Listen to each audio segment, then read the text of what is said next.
All right, so staccato, the Black Hawk Omnivore right here. You can see the button right there. That's what releases the gun. Now this is the X300 model, so you have to use it with the X300 light. Oop. Lock it in. This gun is not coming out until you press the button.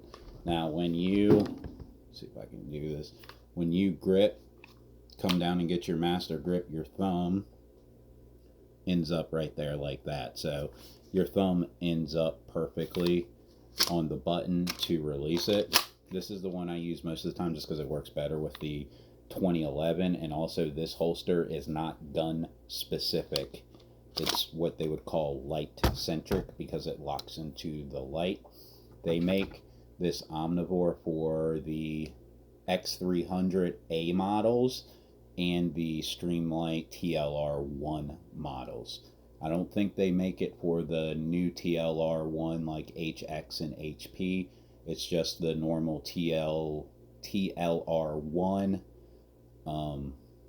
TLR1. Fuck. I think it's HL, high lumen, TLR1 HL.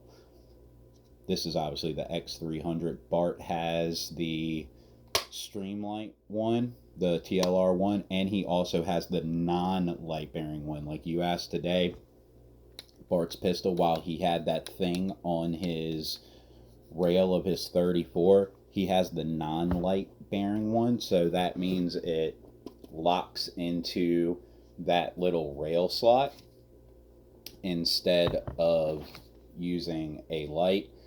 If I take this light off, I can put it on any gun and it'll work with it. Like this holster works with every single gun I own that I potentially run a light with. Now, the other holster, in my opinion, this is the fastest holster, period, for competition. This is the Black Hawk L2C. L2C is in Charlie, and you can see the button right here that releases it. I have the TLR7 model, and this one is gun specific. Okay, you have to have the correct gun. This will not just work with any gun, but once it is locked in like it is now, this thing is not going anywhere until you press the button. So the button right there ends up perfectly.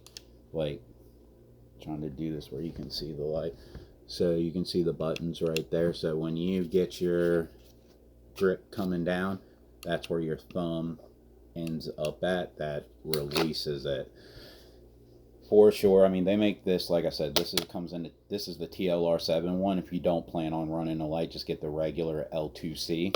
But yeah, that doesn't come with the QLS adapter. You have to, I think this is a 10-8 performance QLS adapter plus the QLS fork. Like this holster's like $60. Like I said, neither one of the Omnivore or the T series are not necessarily light, or not light, are not duty rated. Now they do make a duty rated Black Hawk T series, but that would be like the L2D and the L3 model or something. But these are just perfect holsters, so you never have to worry about your gun coming out, because it's not coming out. It's physically impossible. As long as it is latched in there correctly, the gun isn't coming out until you press the button. I think James Yeager did when he was still alive, he did a pull up on a Glock 17 Gen 3. He had this hooked in, and then he did a pull up on it. And he did like 10 pull ups or 6 pull ups or something before the gun fucking released. So you are never going to get this to release until you want it to. This is the Black Hawk T Series L2C. Super awesome holster. But like I said, this one is gun specific. Whereas the Omnivore, I have the X300 model, so there's that there. But also the the hanger I use for my belt. So I use the Safariland QUBL.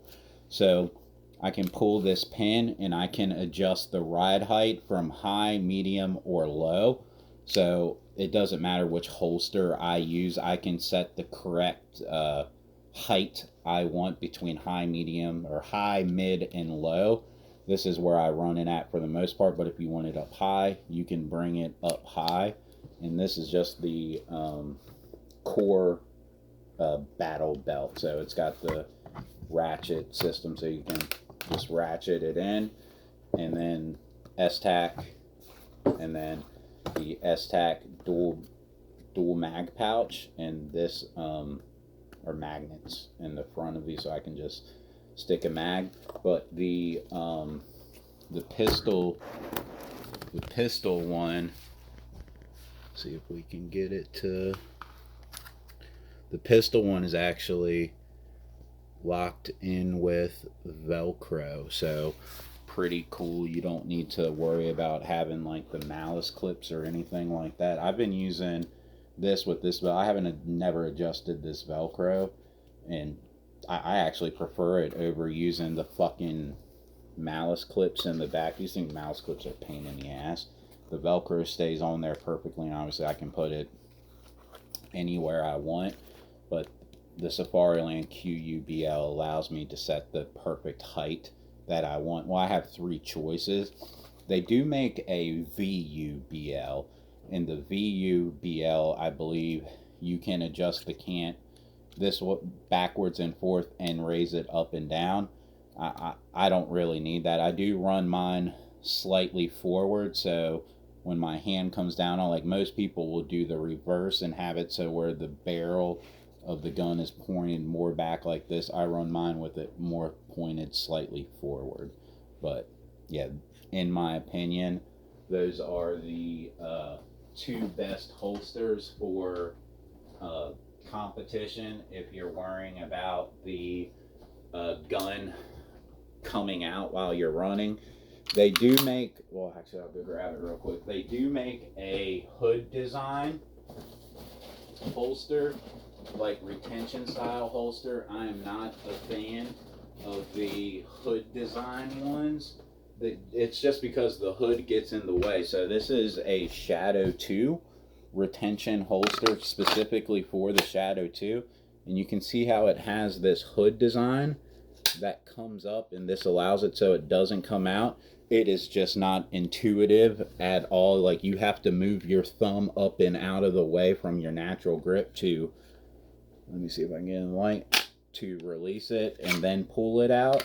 So I'm not a fan of the hood design retention style systems.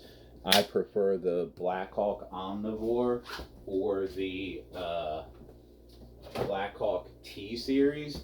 But for the Shadow 2, this is a custom Legacy Firearms holster. Now we cut out the front of this so it comes out of the holster faster. But this will come out if I shake it super hard, but it's in there pretty tight. But I have this turbo prop, so I can adjust the retention of it on the fly. But this is the holster I use for 2-gun when I run the Shadow. I always use this holster because it just comes out super quick, and it's a decent amount of force. Like, this thing's not just gonna, let's see, I'm shaking pretty, not super hard, but you can see that's like, would be like me running and it's not coming out. But this is super fast because that cutout right there, we cut that out. So I only have to break it past that point before I can start lifting the gun up and out. And then I have another custom Legacy Firearms. Now this is a legit competition holster. This one's made for scoop draws. There's like no fucking retention. If I hold this thing upside, like I have to hold it in with my thumb, but I also have the turbo prop where I can tighten it too as well. Like, I would use this for like a USPSA match or something like that. But yeah, the T series Omnivore. It's the way I would go if you're worried about retention type holsters or your gun flying out.